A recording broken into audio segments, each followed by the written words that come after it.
Welcome sa Tagalog Horoscope, ang iyong gabay sa pang-araw-araw na buhay.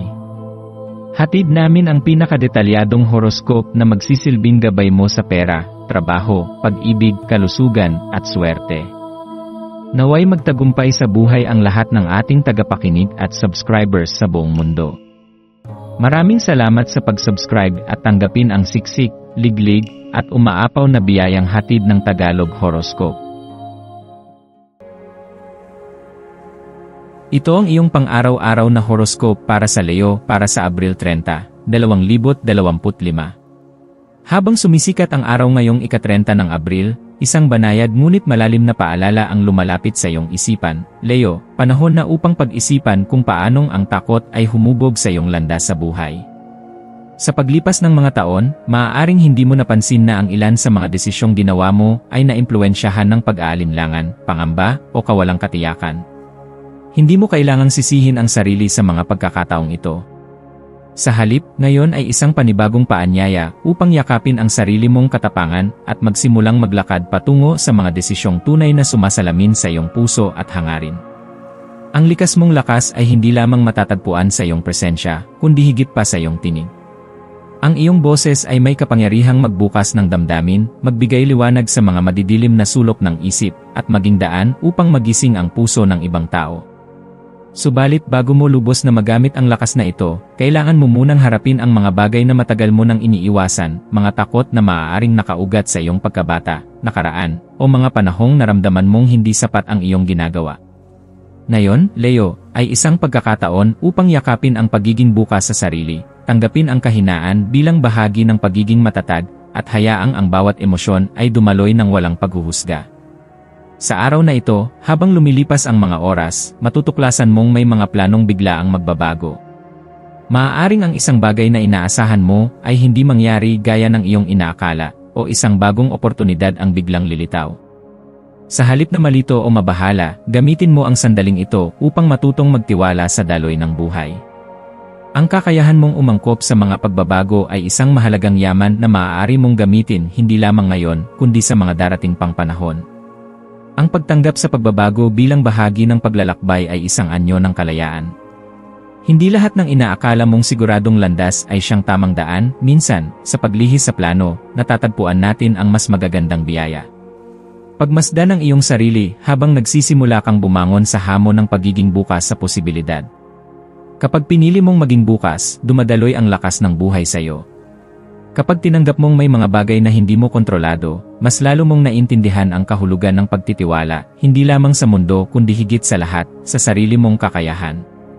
Ito ang araw na maaari mong gamitin upang sabihin ang mga bagay na matagal mo nang kinikimkim, upang ibahagi ang iyong mga pananaw na maaaring makatulong sa ibang tao na makita ang ibang perspektiba, at upang iparamdam sa iyong sarili na ikaw ay nararapat marinig at mapakinggan. Ang araw na ito ay nagbibigay rin ng paanyaya na magpakita ng tunay na tapang, hindi lamang sa harap ng iba kundi lalo na sa sarili. Sa pamamagitan ng pagharap sa iyong mga takot, mas lalo mong makikilala ang iyong sarili. Hindi mo kailangang maging perpekto para maging matatag. Ang tunay na lakas ay matatagpuan sa kakayahang maging totoo sa sarili, kahit pa may pangamba, kahit pa may hindi tiyak. Sa bawat pag-amin mo sa iyong nararamdaman, sa bawat pagpapahayag mo ng iyong saloobin, mas lalo mong nabubuo ang isang matibay na pagkatao na nakaugat sa katotohanan. Ang mga ugnayan mo ngayon ay maaaring humingi ng dagdag na pasensya at bukas na komunikasyon. Ang iyong presensya ay may kakayahang magdala ng liwanag sa iba, kaya't gamitin mo ito upang palalimin ang koneksyon mo sa mga taong malapit sa iyo. Kung may mga hindi pagkakaunawaan, ito ang panahon upang linawin ito sa mahinahong paraan. Iparamdam mo sa kanila na handa kang makinig at handa ka ring maunawaan. Sa ganitong paraan, hindi lamang ikaw ang makikinabang kundi pati na rin ang mga taong nakapaligid sa iyo. Pagdating sa mga praktikal na aspeto ng araw na ito, mainam na pagtuunan mo ng pansin ang mga bagay na nangangailangan ng malinaw na desisyon. Maaari itong tungkol sa iyong trabaho, personal na relasyon, o mga plano para sa hinaharap. Huwag kang matakot na kumonsulta sa iba, ngunit sa huli, pakinggan mo ang boses ng iyong puso. Ang panloob mong karunungan ay gabay mo sa pagdedesisyon. Huwag hayaang ang takot ang siyang magdikta ng iyong kilos. Sa halip, piliin mong maging matapang kahit pa may pangamba. Ang maswerteng kulay mo ngayong araw ay kahel, kulay ng lakas, enerhiya, at kumpiyansa. Ang mga numero mong mapalad ay 13, 22, at 35. Ang maswerteng gawain para sa iyo ngayon ay ang paglalakad ng mag-isa sa isang tahimik na lugar o kaya ay ang pagsusulat ng iyong mga damdamin sa papel. Isang paraan upang mailabas ang bigat sa loob at muling makita ang ganda ng sarili mong pag-isip. Sa paggawa nito, mapapalalim mo ang iyong koneksyon sa sarili mong damdamin at mabibigyang laya ang mga salitang matagal mo nang nais sabihin. Sa pagtatapos ng araw, maglaan ng oras upang magnilay. Isipin mo kung paano mo hinarap ang mga pagbabagong dumating at kung paanong naging daan ito upang mas lalo mong makilala ang sarili mo. Bigyang halaga ang bawat sandali, maging ito man ay masaya, malungkot, o puno ng pag-aalinlangan, sapagkat lahat ng ito ay bahagi ng iyong pag-unlad. Yakapin ang lahat ng naramdaman mo ngayong araw at tanggapin mo ang aral na kaakibat ng mga ito. Sa bawat hakbang mong patungo sa katotohanan, mas lalo mong pinapatibay ang iyong sarili. Ang payo para sa iyo ngayong araw, Leo, huwag mong hayaang ang takot ang magtakda ng hangganan sa kung ano ang kaya mong gawin. Mas marami kang kayang maabot kaysa sa iniisip mo. Ang katapangan ay hindi kawalan ng takot, kundi ang kakayahang kumilos sa kabila ng mga ito. Piliin mong sumabay sa agos ng buhay, ngunit huwag mong kalimutan ang direksyon ng iyong puso. Sa paggawa nito, makakamit mo ang kapayapaan, kagalakan, at kalayaang matagal mo nang minimiti. At sa pagsapit ng gabi, yakapin mo ang katahimikan. Pakinggan mo ang pintig ng iyong puso, ang hininga ng iyong diwa. Damhin mo ang kapangyarihang nanggagaling sa pagiging totoo.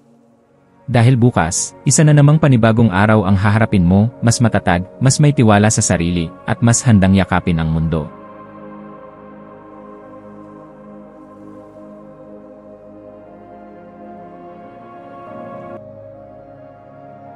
Tayo ay magkaroon ng kaunting sandali upang ipagdasal ang lahat ng mga dalangin ng ating mga subscribers, na sana'y matamo nila ang kanilang mga pinapangarap sa buhay, magandang trabaho, mabuting kalusugan, payapa at masayang pamumuhay, at siksik, liglig at umaapaw na biyaya at kayamanan.